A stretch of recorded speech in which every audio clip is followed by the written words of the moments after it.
quick video here. I noticed yesterday on my 2005 Chrysler PT Cruiser, it's the Touring Edition Turbo version, so it's the same as the GT as far as engine wise, but the AC just stopped working.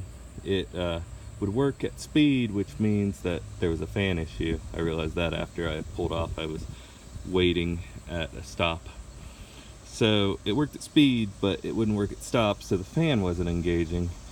Now, you look on the internet, and there's a lot of discrepancies about which, your fan's right there, about which powers should be on, whether it be the high speed or the low speed. When the AC's on, up until 35 miles an hour, then it shuts off because the car no longer needs it to keep within spec.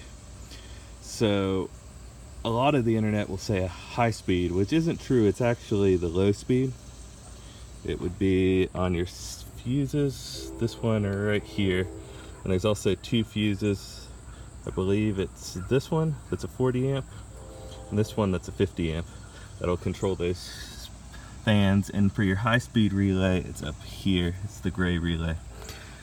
Now, the biggest solution you'll find on the internet is people will tell you to replace the fan. That's a common issue, that there's a plug under there and there's a 6 bolts on it, I believe, that hold it on. Now you can either jump your fan at the relay or do like I did. The black wire's ground, there's 2 other colored wires, I believe one's green, one's yellow, and you can run a hot jumper into those and get your fan to turn on. High and low worked for me, but still nothing. Fuse is all good, but still nothing. Relay clicked. Now here's the weirdest thing. I've tested lots of relays, and usually when they click, they're good.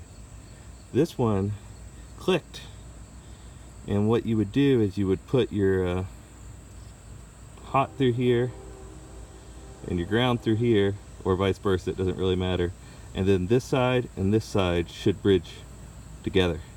Now this thing was clicking when you did that, but it wasn't bridging together, which is really odd. I've never seen a relay go bad in that fashion. They usually just don't click. It's that relay down there. On your map, it would be the low speed relay right there. And luckily I had some laying around from my XJ Jeep, and I replaced it, and the fan works like it's supposed to now. So if you run into this problem, actually get out with a multimeter, run a power to this side, ground to this side, and use the open circuit tester and put it across and see if it buzzes on the multimeter. If it doesn't buzz, when you hear the click and a power and a ground on one side, this relay is bad and you should replace it. I've seen a lot of people on the internet even claiming that these relays, they've never seen them go bad, that it's always the fan. Not true.